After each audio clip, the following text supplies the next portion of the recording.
Hi, this is John with WTI. And what I got here is the food that I give to my dog Noah for these past few months. This is the Diamond Natural adult small breed dog food. And what he's been like, he's constantly looking at me right now. He's like, "Are you gonna give me some food?"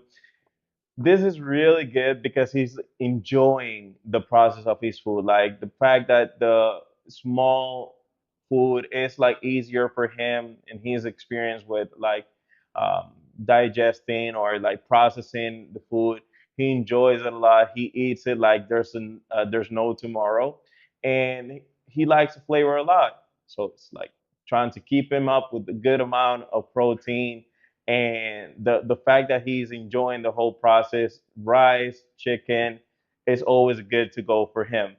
And the fact that it's like really small is an overall great experience for my little dog Noah, and my experience for me as an owner who's taking care of him all the time. So this was John with Dolly TI, and that was my point of view.